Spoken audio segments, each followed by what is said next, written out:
ચલો વિદ્યાર્થી મિત્રો, ધોરણ 10માં મેથ્સમાં આપણે ચેપ્ટર 2 પૂરું કર્યું. ચેપ્ટર 2 પૂરું કર્યું એની એક પીડીએફ પણ તમને જવાબ સાથેના ક્વેશ્ચન તમને મોકલી આપ્યા છે.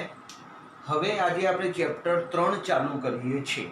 ચેપ્ટર 3નું નામ છે દ્વિચલ સુરેખ સમીકરણ. ચલો, ચેપ્ટર 3 દ્વિચલ સુરેખ સમીકરણ. અહીંયાથી એક શબ્દ આવે છે દ્વિચલ. દ્વિચલ એટલે કે બે ચલ.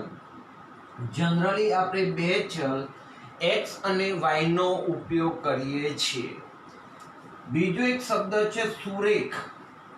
સુરેખ એટલે સીધી રેખા, એટલે એના આલેખો આમ સીધી રેખાના સ્વરૂપમાં મળશે. એ આપણને આવા પરવલય આકારમાં મળશે નહીં, સુરેખ જ મળશે. સુરેખ એટલે કે સીધી રેખામાં જતા હોય તેવા સમીકરણ આલેખો મળશે. સુરેખ અને સમીકરણ. સમીકરણ એટલે પહેલી વાત કરીએ, આપણે દ્વિઘાત બહુપદી લખી હતી, આને આપણે બહુપદી કહેતા. પણ આને સમીકરણ કેવું હોય તો x² + 2x + 1 = 0. તો આને આપણે સમીકરણ કહીશું. તો આજે આપણે ચેપ્ટરનું નામ દ્વિચલ સુરેખ સમીકરણ, બે ચલ x અને y ની વાત કરીએ. જો x નો સહગુણક a હોય તો ax, y નો સહગુણક b હોય તો by અને અચર પદ c હોય અને સમીકરણ બનાવવું છે તો = 0. આને દ્વિચલ સુરેખ સમીકરણ નું પ્રમાણિત સ્વરૂપ કહે છે. એક માર્કનો MCQ પરીક્ષામાં પૂછી શકાય કે દ્વિચલ સુરેખ સમીકરણનું પ્રમાણિત સ્વરૂપ લખો તો ax + by + c = 0. મેં અહીંયા જગ્યા રાખી છે, એમાં મારે હજુ નોંધ લેવાની છે. એટલે જ્યાં a અને b એકી સાથે શૂન્ય ના હોય, મતલબ કદાચ a 0 હોય તો ચાલે, પણ એ સમય b 0 ના હોવો જોઈએ. b 0 હોઈ શકે છે, પણ જ્યારે b 0 હોય ત્યારે a 0 ના હોય. કેમ એવું? કારણ કે જો બંને 0 થઈ જાય તો c = 0, તો પછી દ્વિચલ સુરેખ સમીકરણ બનતું નથી. એટલે આપણે જ્યાં લખીશું a અને b એકી સાથે શૂન્ય નથી, a b c belongs to R. આવી કન્ડિશન આપણે લખવી પડે. આ કન્ડિશનને ગણિતમાં એટલે કે 11-12 સાયન્સમાં તમે ભણશો તો એક કન્ડિશનને, શરતને બીજી રીતના પણ લખેલી છે, a² + b² ≠ 0. તો દ્વિચલ સુરેખ સમીકરણ નું પ્રમાણિત સ્વરૂપ લખો તો ax + by + c = 0, જ્યાં a અને b એકી સાથે શૂન્ય નથી, abc belongs to R. અથવા બીજી કન્ડિશનની વાત કરીએ તો a² + b² ≠ 0. આપણે દ્વિચલ સુરેખ સમીકરણ ના ઉદાહરણ લઈએ. દાખલા તરીકે 5x - 3y + 7 = 0. x નો સહગુણક 5 છે, એટલે a = 5, b = -3 અને અચર પદ c = 7. હવે 3x - 7 બરાબર 0. તો શું આ દ્વિચલ સુરેખ સમીકરણ છે? સર એમાં y તો દેખાતો નથી, પણ છે, અને દ્વિચલ સુરેખ સમીકરણ આપણે કહી શકીએ. ત્યાં b0 છે એટલે y વાળું પદ ગુમ થઈ ગયું છે, એટલે આપણે એને ત્યાં એવું લખી શકીએ 3x + 0y - 7 બરાબર 0.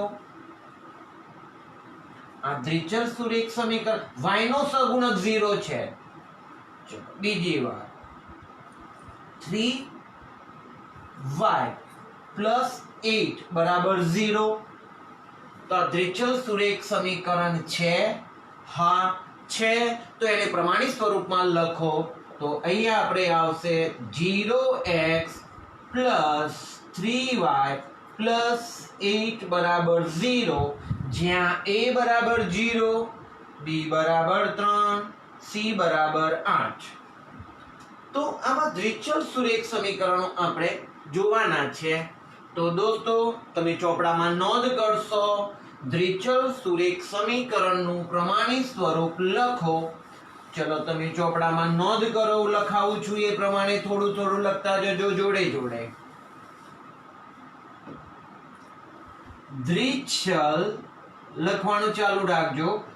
દ્વિચલ સુરેખ સમીકરણનું પ્રમાણિત સ્વરૂપ લખો. ક્વેશ્ચન છે, આન્સર. દ્વિચલ સુરેખ સમીકરણનું પ્રમાણિત સ્વરૂપ ax + by + c બરાબર 0, જ્યાં a અને b એકી સાથે શૂન્ય નથી. a b c belongs to r. થઈ ગયા. આ એક કન્ડિશન. અથવા બીજું લખવું હોય તો a² + b² is not equal to 0. Sir હવે આપણે કેટલાક દ્વિચલ સુરેખ સમીકરણો બનાવતા શીખવાના છે. આ જે દ્વિચલ સુરેખ સમીકરણને ઉકેલવાની રીતો, એક છે આલેખની રીત, બીજી છે ચોકડી ગુણાકારની રીત, જેને આપણે ક્રેમરની રીત કહીએ છીએ, એક છે લોપની રીત, અને આવે છે આદેશની રીત. આલેખની રીત, ચોકડી ગુણાકારની રીત, લોપની રીત, આદેશની રીત, ચારે ચાર રીતો આપણે આ ચેપ્ટરમાં ભણવાની છે. આ ચેપ્ટર ક્યાં મહત્વનું છે એની વાત પહેલા તો કરી લઈએ. આ ચેપ્ટર ધોરણ 10 માટે તો મહત્વનું છે જ, પરંતુ તમારું જ્યારે સ્ટડી પૂરું થાય અને તમે કોમ્પિટિટિવ એક્ઝામ આપો છો ત્યારે આ ચેપ્ટરના વિશેષ દાખલાઓ ગણિતની કોમ્પિટિટિવ એક્ઝામમાં, ગણિત ટેસ્ટમાં, મેથ્સ ટેસ્ટમાં આ દાખલાઓ પૂછાય છે. જે દાખલાઓ આપણે એક જોઈશું ત્યારે તમને ખબર પડશે. હવે આપણે ચાલુ કરીએ દ્વિચલ સુરેખ સમીકરણ. દ્વિચલ સુરેખ સમીકરણ બનાવતા આજે પહેલા શીખીએ. ઉકેલવાની જે ચાર રીતો છે એમાંથી આવતીકાલે આપણે એક એપ્લાય કરીશું. આજે માત્ર આપણે સમીકરણો બનાવતા શીખીએ. જો આપણને સમીકરણ બનાવતા આવડશે તો ઇઝી ગોઈંગ એને ઉકેલવાના પણ આપણને આવડી જશે. એક, રમેશ 2 પેન્સિલ અને 3 રબર. રમેશ 2 પેન્સિલ અને 3 રબર ₹9 માં ખરીદે છે અને યોગેશ 4 પેન્સિલ યોગેશ 4 પેન્સિલ અને 6 રબર 18 રૂપિયામાં ખરીદે છે તો દ્વિચલ સુરેખ સમીકરણ યુગ્મો મેળવો.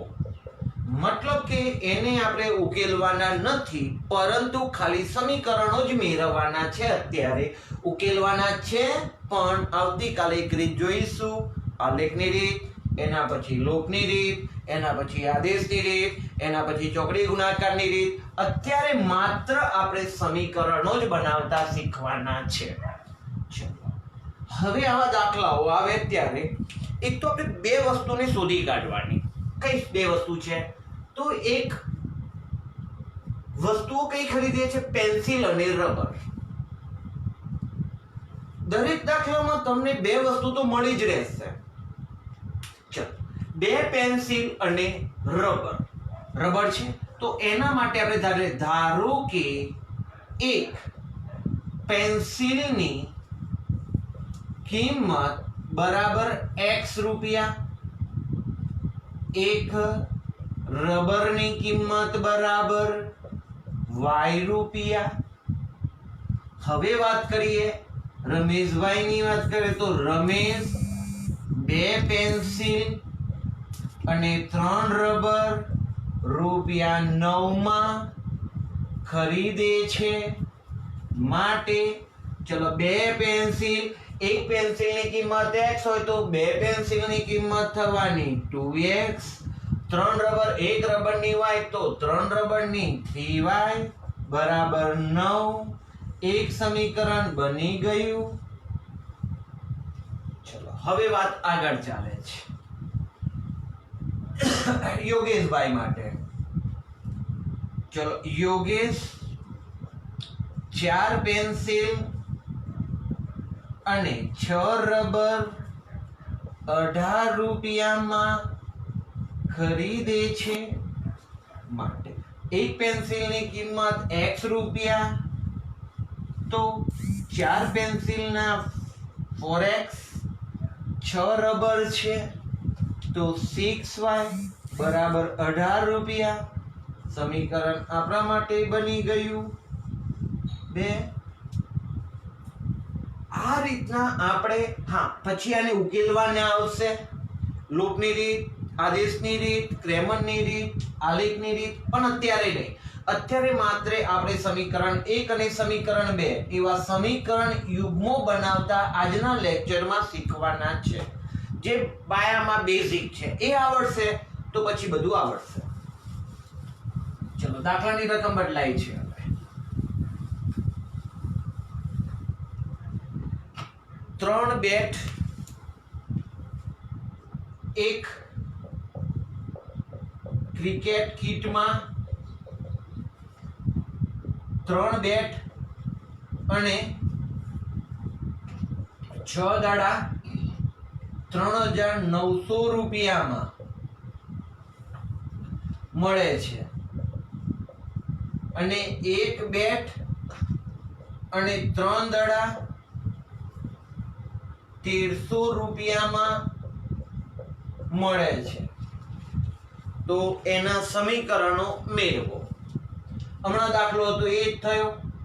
પેલામાં પેન્સિલ અને રબર હતું, અહીંયા બેટ અને દડા છે. ચલો ધારો કે એક બેટની કિંમત બરાબર x રૂપિયા, એક દડાની કિંમત બરાબર y રૂપિયા. ચલો વાત હવે 3 બેટ અને 6 દડા ની કિંમત 3900 રૂપિયા છે. માટે ચલો બેટ માટે x એટલે 3x, દડા માટે y એટલે 6y, 3900. સમીકરણ નંબર 1. ફરીથી વાત હવે શું છે? એક બેટ અને 3 દડા 1300 રૂપિયામાં મળે છે માટે ચલો એક બેટ એટલે 1x 1 નથી લખતા પ્લસ 3 દડા એટલે 3y બરાબર 1300 રૂપિયા સમીકરણ 2 આ રીતનો દાખલો થયો હવે આપણે એવો એક બીજો દાખલો લઈ લઈએ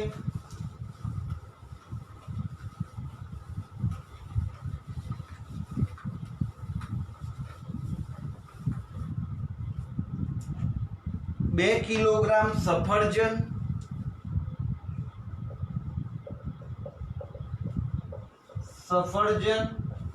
અને 1 કિલોગ્રામ દ્રાક્ષની કિંમત 160 રૂપિયા છે કુલ કિંમત 160 રૂપિયા છે 3 મહિના પછી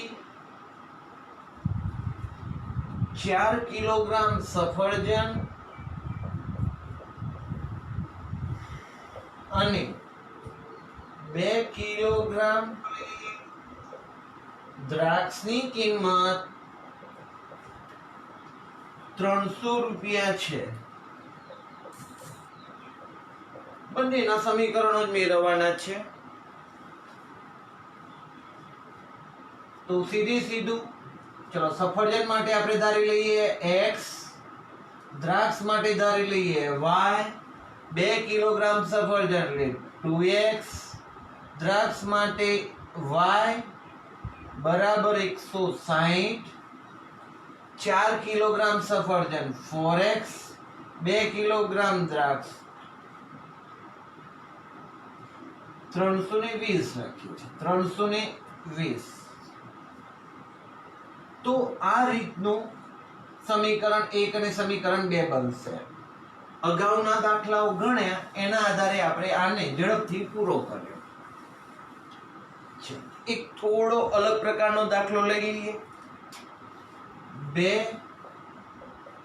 છોકરીઓની હાલની ઉંમરનો ગુણોત્તર 2:3 છે 4 વર્ષ પછી તેમની ઉંમરનો ગુણોત્તર 3:4 થશે તો આના માટેના આપણે દ્વિચલ સુરેખ સમીકરણો મેળવીએ ચલો હાલની ઉંમરનો ગુણોત્તર 2:3 એટલે એ આ નાના અને આ મોટા હશે ચલો ધારો કે નાની છોકરીની હાલની ઉંમર બરાબર x વર્ષ યસ x વર્ષ અને મોટી છોકરીની હાલની ઉંમર બરાબર y વર્ષ શું કીધું છે હાલની ઉંમરનો ગુણોત્તર 2:3 હાલની ઉંમરનો ગુણોત્તર તો છે 2:3 ચલો ગુણોત્તર એટલે અંશ અને છેદ x upon y બરાબર 2/3 ચોકડી ગુણાકાર કરી લઈએ આપણે તો 3x બરાબર 2y ચલો 2y ને આગળ બોલાવી લઈએ આપણે 3x - 2y બરાબર 0 સમીકરણ બની ગયું 1 હાલની ઉંમર આપણે x અને y લીધી x y ચોકડી ગુણાકાર થઈ ગયો 3x હવે વાત કરીએ તો આપણે આગળ 4 વર્ષ પછીની કહાની કરવાની છે દોસ્તો બહુ જ મહત્વની બાબત છે હાલની ઉંમરનો ગુણોત્તર x અને y 2:3 હતો તો x upon y બરાબર 2/3 લીધા હવે 4 વર્ષ પછીની વાત છે તો એ લખીશું 4 વર્ષ પછી નાની છોકરીની ઉંમર બરાબર x પ્લસ 4 વર્ષ. કેમ સર +4? અત્યારે ધારો કે તમારી ઉંમર 14 વર્ષ છે કે 14 વર્ષ છે, 4 વર્ષ પછી કેટલી થવાની? 14 + 4 18. ધારો કે પપ્પાની ઉંમર x વર્ષ હોય તો 4 વર્ષ પછી તેમની ઉંમર x + 4 વર્ષ વધવાની છે. એમ 4 વર્ષ પછીની કહાની આપણે કરવાની છે, વાર્તા કરવાની છે. તો હાલની ઉંમર x છે, 4 વર્ષ પછી 4 વધવાની એટલે x + 4. તે જ રીતે 4 વર્ષ પછી મોટી છોકરીની ઉંમર બરાબર y + 4. હવે કે કીધું છે એ વખતે ઉંમરનો ગુણોત્તર બદલાય છે 3:4. તો આપણે લખીશું અહીંયા 4 વર્ષ પછી તેમની ઉંમરનો ગુણોત્તર 3:4 છે.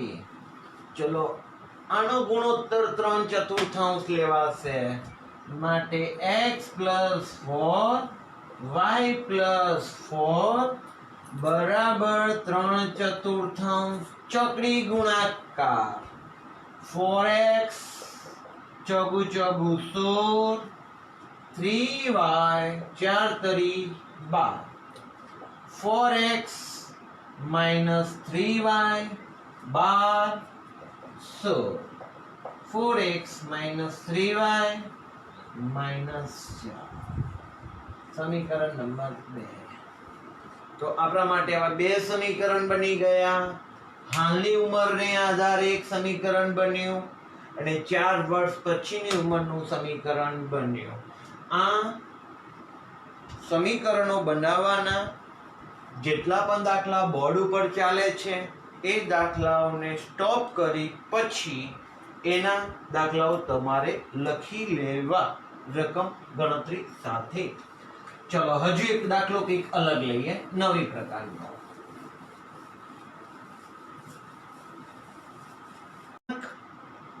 અપૂર્ણાંક એટલે 3/5 7/5 આ બધા અપૂર્ણાંક કહેવાય. દાખલો લઈએ. એક અપૂર્ણાંકના અંશ અને અંશમાંથી એક બાદ કરવાથી તેનું અતિ સંક્ષિપ્ત રૂપ 1/2 થાય છે. એક અપૂર્ણાંકના અંશમાંથી એક બાદ કરતા 1/2 થાય છે.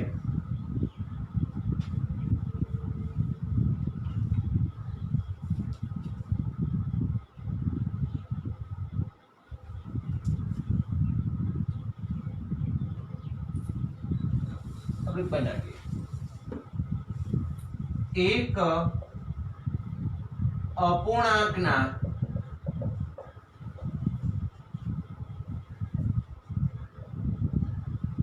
અપૂર્ણાંકના અંશ અને છેદમાંથી એક બાદ કરતા તેનું અતિ સંક્ષિપ્ત રૂપ 1/2 થાય છે અને અંશ અને છેદમાં 1 ઉમેરવાથી તેનું અતિ સંક્ષિપ્ત સ્વરૂપ 2/3 થાય છે. તો સમીકરણ મેળવો.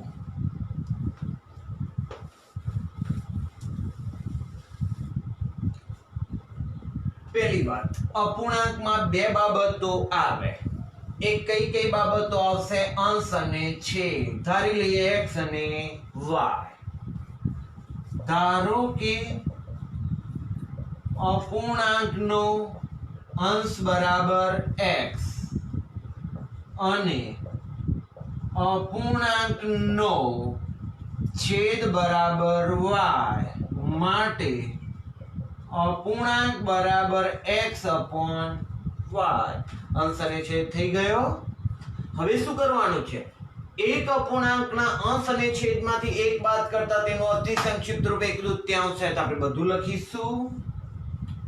અપૂર્ણાંકના અંશ અને છેદમાંથી એક બાદ કરતા તેનું અતિ સંક્ષિપ્ત સ્વરૂપ 1/2 થાય છે. માટે ચલો અંશ x માંથી એક બાદ કરો, છેદ y એમાંથી એક બાદ કરો, નો જવાબ 1/2. ચોકડી ગુણાકાર આપીએ. ચલો 2x - 2 બરાબર y - 1, 2x y વાળા આગળ -y -1 +2 તે 2x - y બરાબર 1. સમીકરણ નંબર 1. એક સમીકરણ બન્યું. કયું? એક બાદ કરવામાં, એક બાદ કરતા તેનો અતિ સંક્ષિપ્ત રૂપ 1/2 થાય છે. એનું આપણે કામ કરીએ. હવે લઈએ અંશ અને છેદમાં એક ઉમેરીએ ત્યારે 2/3 થાય છે એની વાત. અપૂર્ણાંકના અંશ અને છેદમાં એક ઉમેરવાથી તેનું અતિ સંક્ષિપ્ત સ્વરૂપ 2/3 થાય છે. ચલો દોસ્તો, અંશ x માં એક ઉમેરો, છેદ y એમાં એક ઉમેરો, જવાબ બને છે 2/3 અતિ સંક્ષિપ્ત રૂપ. ચોકડી ગુણાકાર 3x + 3 2y + 2 3x - 2y 2 - 3 3x - 2y બરાબર -1. સમીકરણ નંબર 2.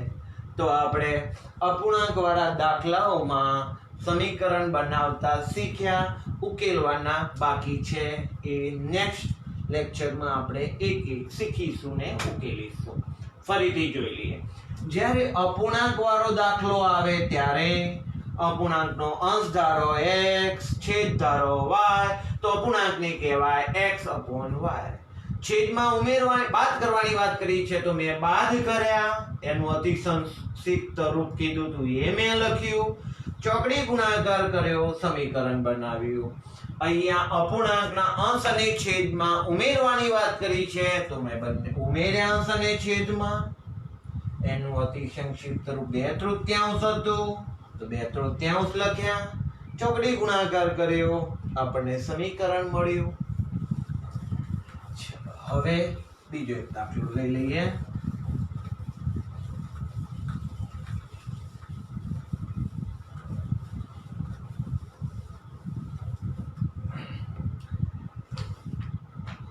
એક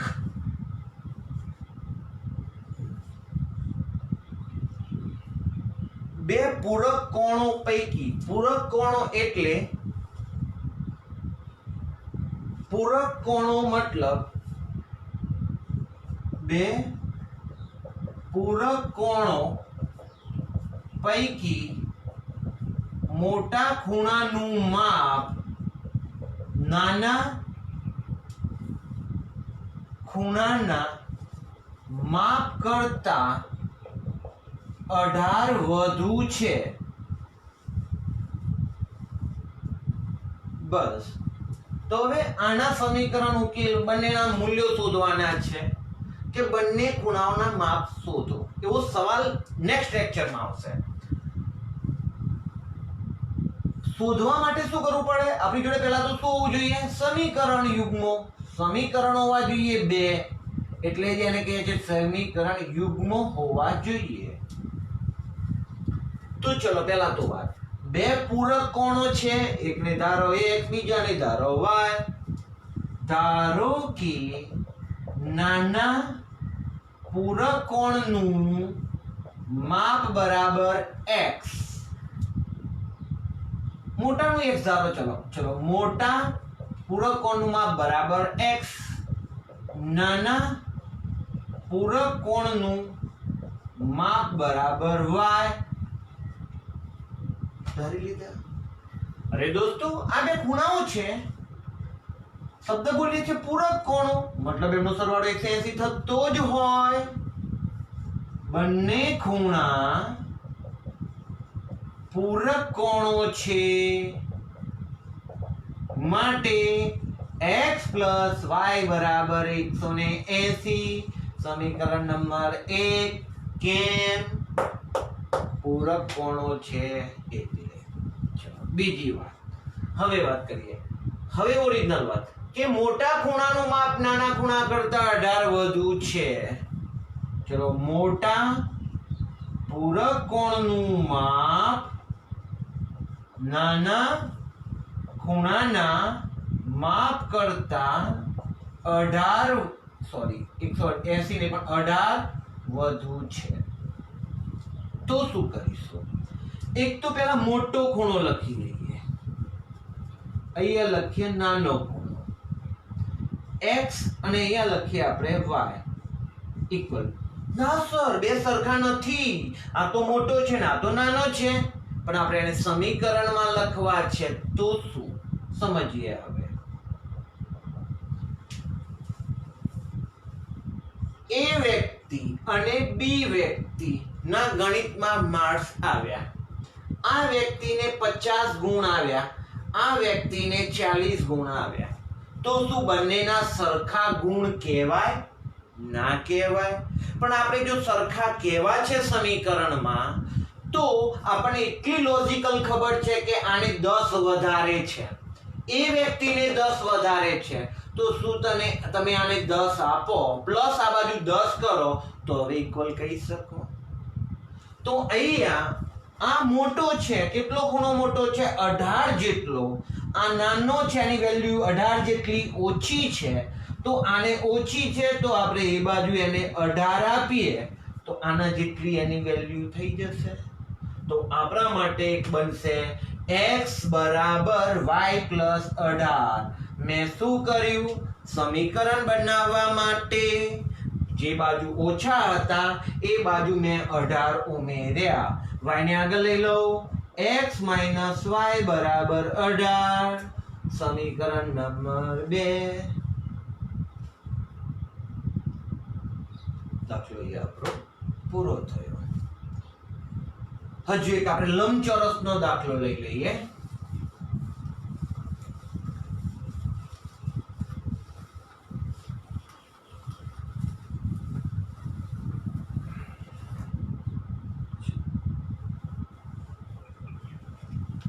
એક લંબચોરસની લંબાઈ તેની પહોળાઈ કરતા 3 ગણી છે. 3 ગણી છે અને તેની પરિમિતિ 40 છે. તો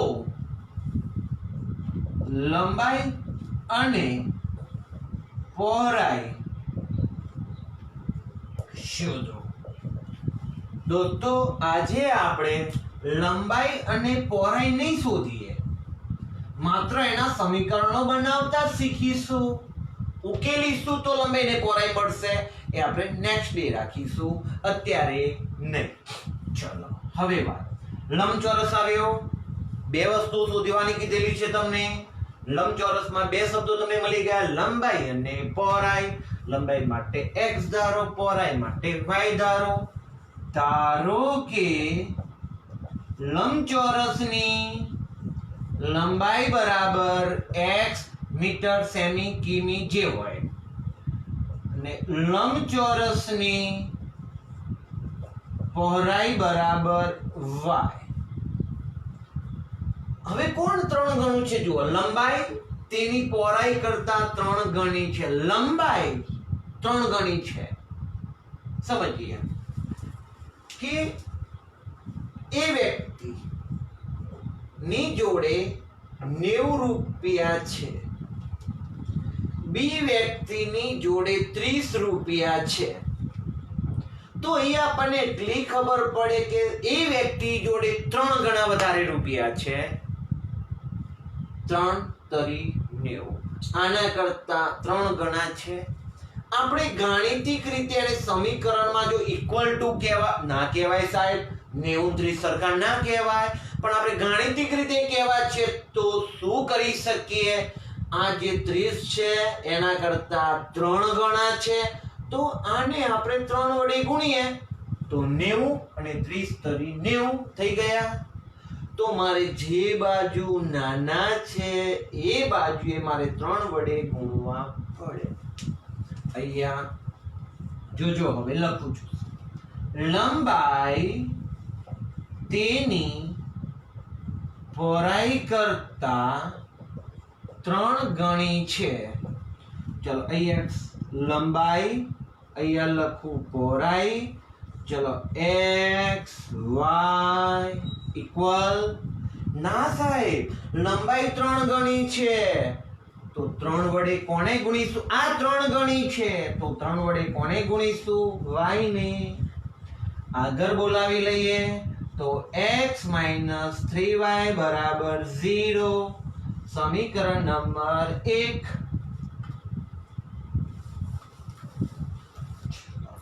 હજુ કંઈક ભણવાનું આવે છે અંદર. 3 ગણી છે, અહીંયા સુધીની તો થઈ ગયું. પરિમિતિ 40. સર, લંબચોરસની પરિમિતિ વિશે આપણે કંઈક ભણી ગયા હતા.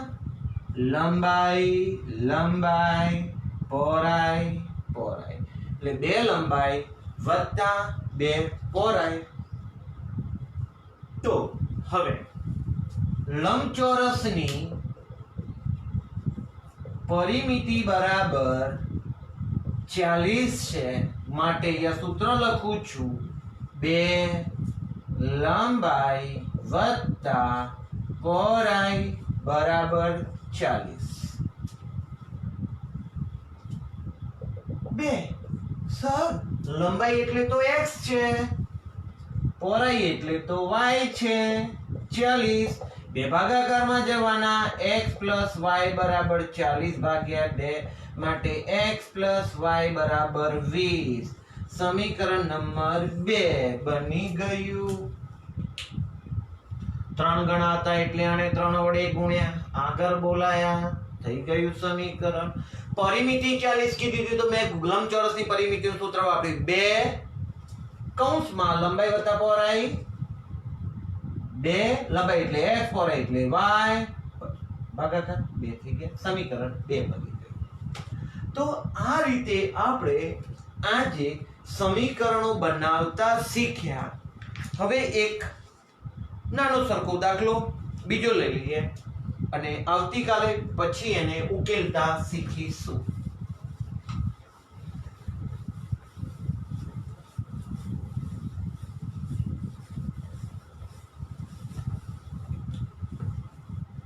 બે સંખ્યાઓનો તફાવત 3 છે.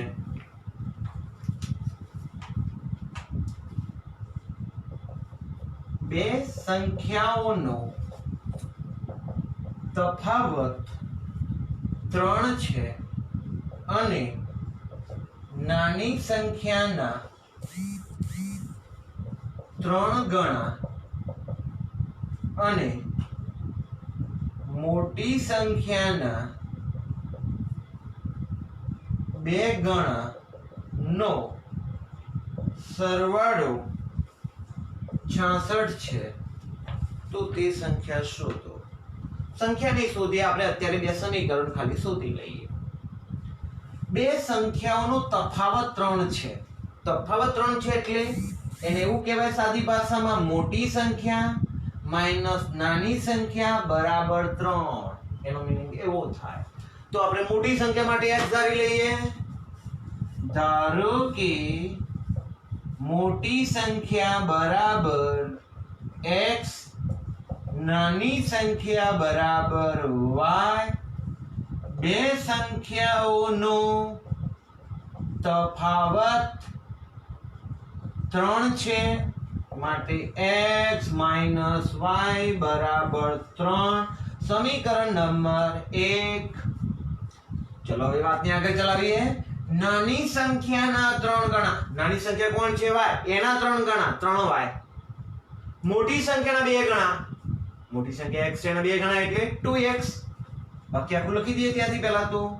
નાની સંખ્યાના 3 ગણા અને મોટી સંખ્યાના 2 ગણા નો સરવાળો 66 થાય છે માટે નાની સંખ્યાના 3 ગણા 3y, મોટી સંખ્યાના બમણા 2x નો સરવાળો 66.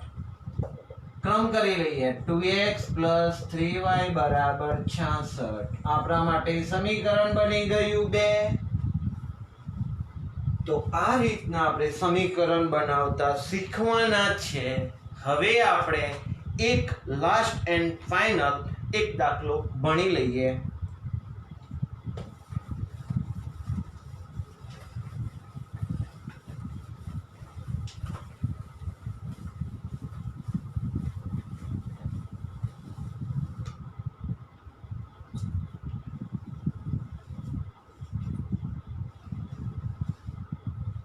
મીનાબેન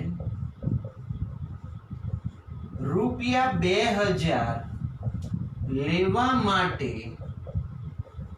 બેંકમાં જાય છે. બેંકમાંથી તેમને કેટલીક 50 રૂપિયાની અને 100 રૂપિયાની કુલ 25 નોટો મળે છે.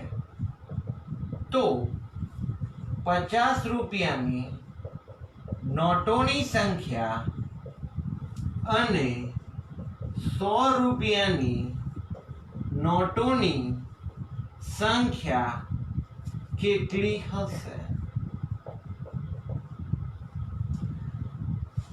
સંખ્યા આપણે શોધવાની નથી અત્યારે, તો આપણે ખાલી સમીકરણ બનાવતા શીખવાનું છે. નોટોની સંખ્યા આપણે આવતીકાલે શોધીશું.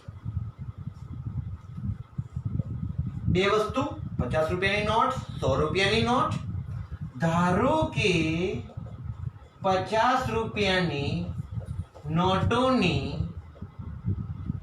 સંખ્યા બરાબર x, 100 રૂપિયાની નોટોની સંખ્યા બરાબર y.